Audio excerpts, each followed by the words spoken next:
Hello बच्चों, welcome to Rajeev classes. Last class में हमने क्लास 9th का नंबर सिस्टम स्टार्ट किया था।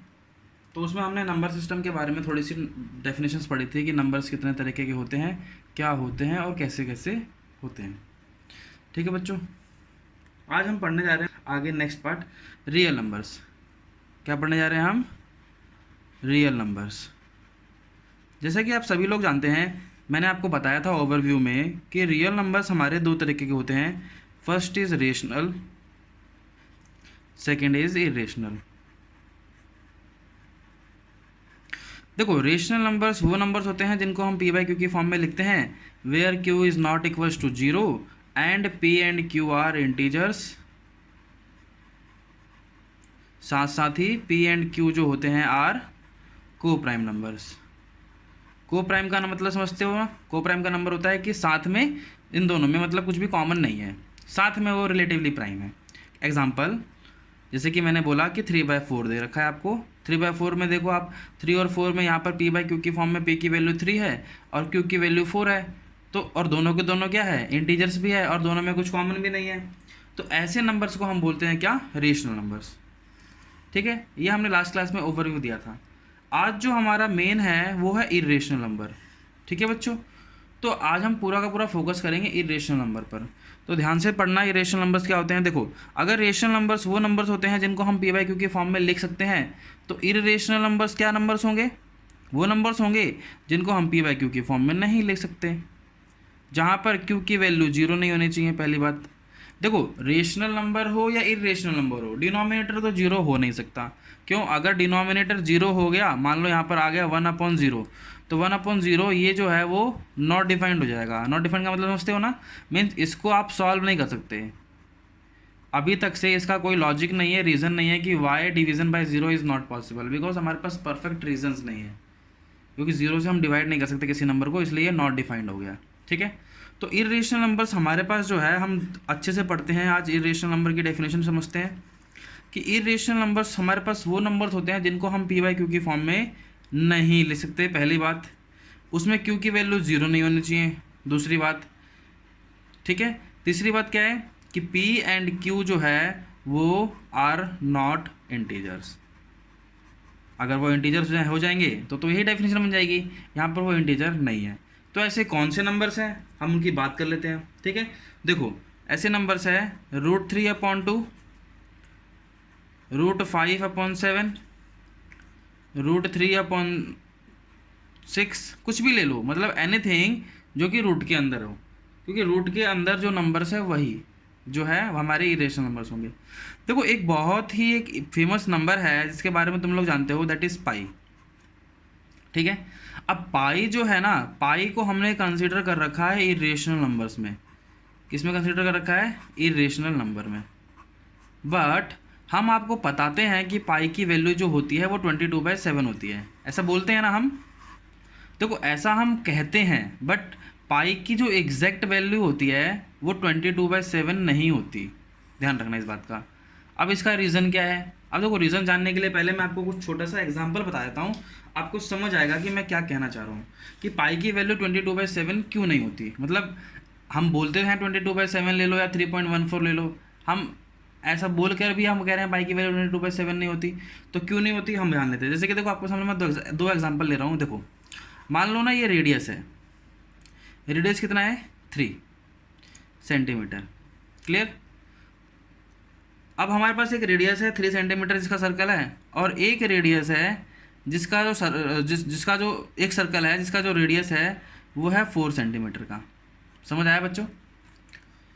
देखो, अब इसको हम इस कट कर कर बिल्कुल स्ट्रेट लाइन बना सकते हैं।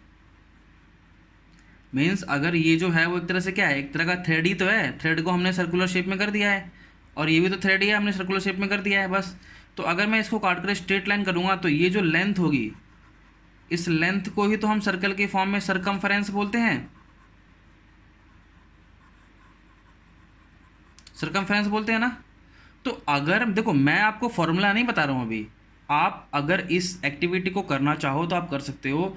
अगर आप एक लेंथ से, एक वायर से या फिर एक थ्रेड से 3 सेंटीमीटर का रेडियस ड्रॉ करते हो और उसके बाद उसकी लेंथ मीन्स सरकमफेरेंस को मेज़र करते हो बिना without applying a formula of this circumference of the circle that is 2πr, इसको बिना प्रूफ करे, बिना करे हुए अगर आप इसको करते हो तो ध्यान देना इसकी जो वैल्यू आएगी, जो सरकमफ्रेंस है उसकी जो वैल्यू आएगी वो कितनी आएगी, वो आएगी 18.85 के अप्रॉक्स वैल्यू आएगी। एग्जैक्ट नहीं आएगी, अप्रॉक्स, क्योंकि पॉइंट में आप मेज़र नहीं कर सकते हो एग्जैक्ट। क्लियर? अगर इसका रेडियस अगर 3 है, अगर आर की वैल्यू अगर 3 है तो डायामीटर की वैल्यू कितनी हो जाएगी, 3 × 2 = 6 सेंटीमीटर, क्योंकि डायामीटर जो होता है वो इसका डबल होता है। क्लियर बच्चों? सिमिलरली अगर इसकी बात करूँ मैं तो यहाँ पर जो है आर की वैल्यू कितनी आई है, आर की वैल्यू 4 है, तो यहाँ से जो हमारा सरकमफेरेंस आएगा वही सेम कहानी। कैसे? आपको इसको कट करना है और उसके लेंथ को मेज़र करना है बाय स्केल। ठीक है, तो सरकमफेरेंस की वैल्यू आएगी, वो आएगी 25.1 सेंटीमीटर अप्रॉक्स। क्लियर? अब इसका रेडियस कितना है, रेडियस है मेरा 4 सेंटीमीटर और डायमीटर जो है वो मेरा कितना है, डायमीटर जो है वो मेरा 4 × 2 = 8 सेंटीमीटर हो जाएगा। समझ में आया? अब देखो ध्यान से, अगर यहाँ पर सरकमफेरेंस और डायमीटर का रेशियो निकालते हो, मीन्स अगर आप 18.85 को 6 से डिवाइड करते हो तो आपका अप्रॉक्स वैल्यू आएगा 3.14। समझ में आया?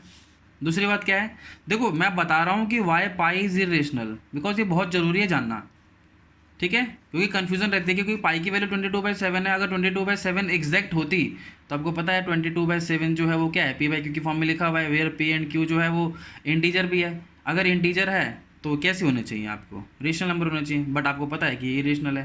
देखो ये नंबर नहीं बोल रहा हूँ मैं, ये नंबर बोल रहा हूँ पाई, क्योंकि पाई की एग्जैक्ट वैल्यू 22/7 होती ही नहीं है, अप्रॉक्स है वो। ठीक है, यहाँ पर भी तुम सरकमफेरेंस अपॉन डायामीटर करते हो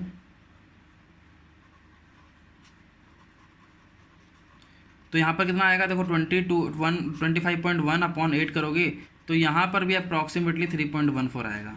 समझ में आया? और तुम ध्यान से देख पा रहे होगे कि जो ये पाई है, पाई बोल रहा हूँ, 22/7 है, इसको आप कट करोगे तो यहाँ से क्या आ रहा है, यहाँ से भी आएगा 3.14। आप करोगे देखो 7 3 कितना हो जाएगा, 21,143 ऐसे चलता रहेगा आगे। अब आगे का पता नहीं है, लेकिन आप देख पा रहे हो 22/7 की एग्जैक्ट वैल्यू भी जो है वो कितनी, मतलब अप्रॉक्स वैल्यू भी जो है वो 3.14 आ रही है।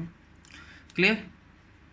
तो मैं यहाँ से क्या कह रहा हूँ, देखो पाई जो है वो क्या है, पाई की वैल्यू देखो डायमीटर और सरकमफेरेंस अपॉन में डायमीटर की वैल्यू जो है, मैं यहाँ से बोल सकता हूँ कि सरकमफेरेंस अपॉन डायामीटर की जो वैल्यू आई है वो अप्रॉक्सीमेटली पाई के इक्वल आई है। तो सरकमफेरेंस की वैल्यू क्या हो जाएगी, यहाँ से सरकमफेरेंस की वैल्यू हो जाएगी पाई इंटू में डायमीटर। तो पाई इंटू में डायमीटर का मतलब होता है पाई इंटू में ट्वाइस ऑफ आर। समझ में आया ना? तो यहाँ से हमारे पास आया कि सरकमफेरेंस की वैल्यू 2πr होती है। बट तुम्हें एक बात ध्यान से दिख पा रहे होगे कि ये 3.14 और ये 3.14 में डिफरेंस है। देखो यहाँ डेसिमल एक्सपेंशन कुछ और आ रहा है और यहाँ डेसिमल एक्सपेंशन कुछ और आ रहा है। ठीक है, तो ये दोनों के दोनों एग्जैक्ट नहीं है। हमने इसको एज अ फ्रैक्शन की फॉर्म में दे दिया है। क्यों? क्योंकि 22/7 एक ऐसा फ्रैक्शन है जिसकी अप्रॉक्स वैल्यू, मतलब डेसिमल एक्सपेंशन आपको सॉल्व करोगे तो उसकी जो वैल्यू आएगी वो आएगी 3.14 आगे आएगा। समझ में आया ना?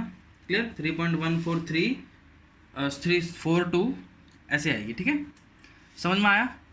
कोई डाउट? इसीलिए एग्जैक्ट वैल्यू इसकी नहीं है। देखो पाई का डेसिमल एक्सपेंशन लिखोगे ना तो पाई का डेसिमल एक्सपेंशन जो है वो चलता रहता है। आगे आप पढ़ोगे हायर स्टडीज़ में। ठीक है बच्चों, इसीलिए पाई को इरेशनल नंबर्स में कंसिडर करा गया, क्योंकि पाई की जो एग्जैक्ट वैल्यू वो p/q की फॉर्म में लिखाई नहीं जा सकती। क्लियर? तो ये होते हैं हमारे कुछ इरेशनल नंबर्स के एग्जांपल्स, याद रहेगा। ठीक है, साथ साथ देखो अब मैं आपको क्या करा रहा हूँ, अब मैं आपको इसी में आपको यहाँ पर इनको लोकेट करना सिखा रहा हूँ।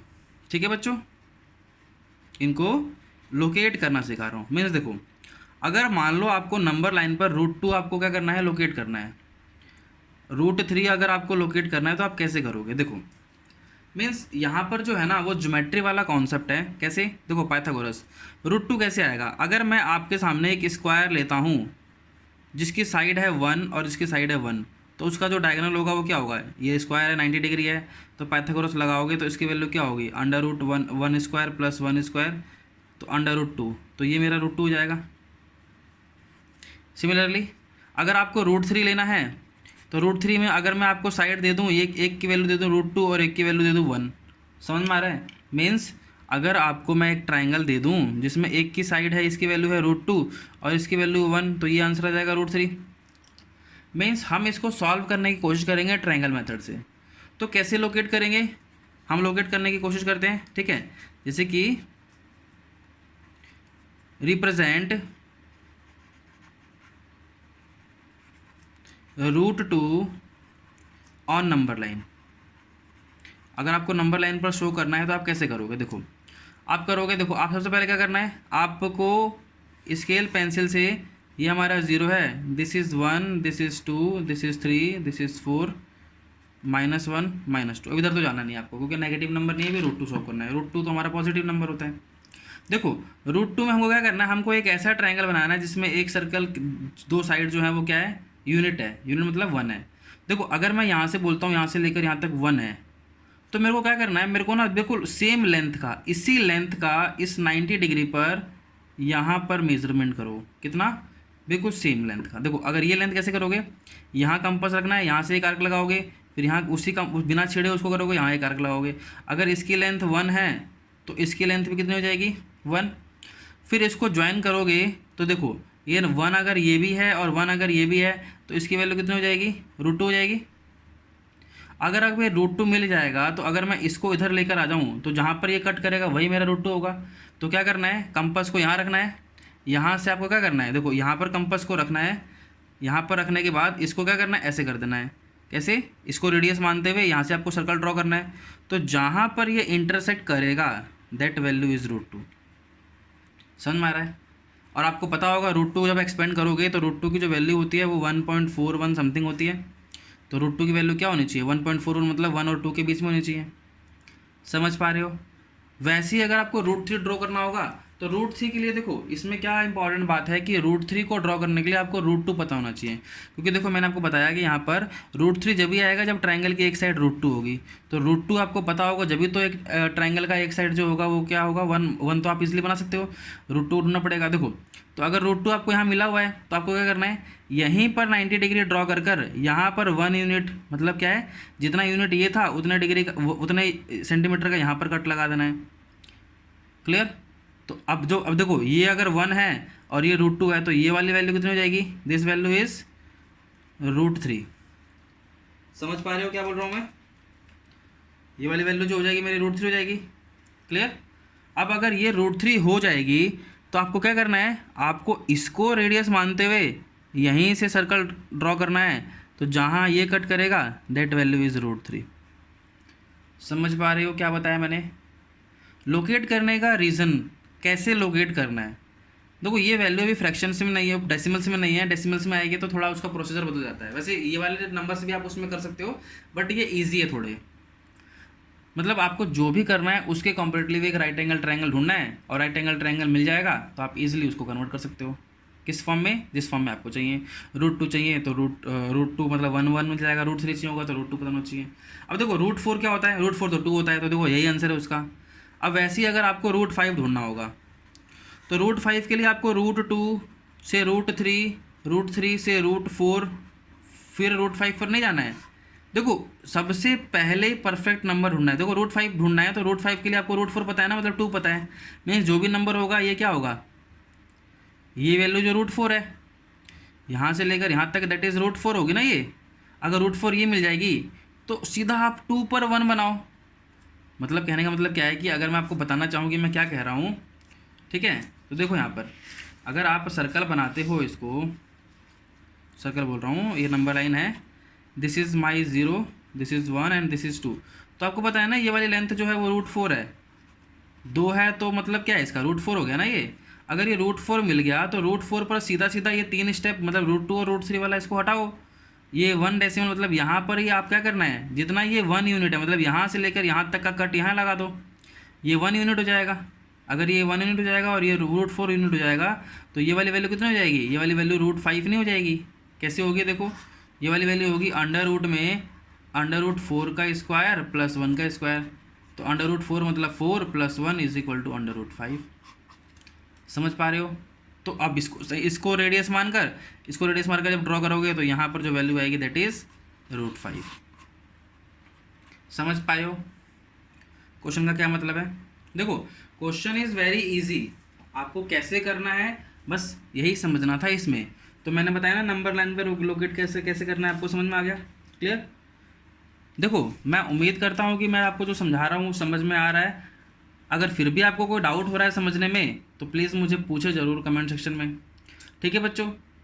नेक्स्ट क्लास में हम देखेंगे रियल नंबर्स जो हमारे दो टाइप्स के होते हैं, रेशनल और इरेशनल। इनकी जो डेसिमल एक्सपेंशंस है, डेसिमल एक्सपेंशन मतलब अगर आप इनको डेसिमल फॉर्म में लिखोगे तो वो कैसी दिखाई देगी, समझ में आ गया, क्लियर बच्चों। आज के लिए इतना ही करते हैं, बाकी करेंगे हम नेक्स्ट क्लास में। और अगर इसके रिगार्डिंग अगर आपको क्वेश्चंस करने होंगे तो आप एक्सरसाइज की सेकंड एक्सरसाइज उठाना और वहाँ पर आपको ऐसे क्वेश्चन मिल जाएंगे लोकेट करने वाले, ठीक है। जैसे लोकेट करने के लिए अगर आपको क्वेश्चन ढूंढने ही है तो मतलब करने ही है तो आपको क्या करना है, कुछ अलग नहीं करना है, √3 √4 √5 √7 √8 √10 √9 तो 3 हो जाएगा, √11 इन सबको आप ड्रॉ करके देख सकते हो बड़े आसानी तरीके से, ठीक है बच्चों। आज के लिए इतना ही करते हैं, बाकी मिलेंगे नेक्स्ट वीडियो में। Okay bye.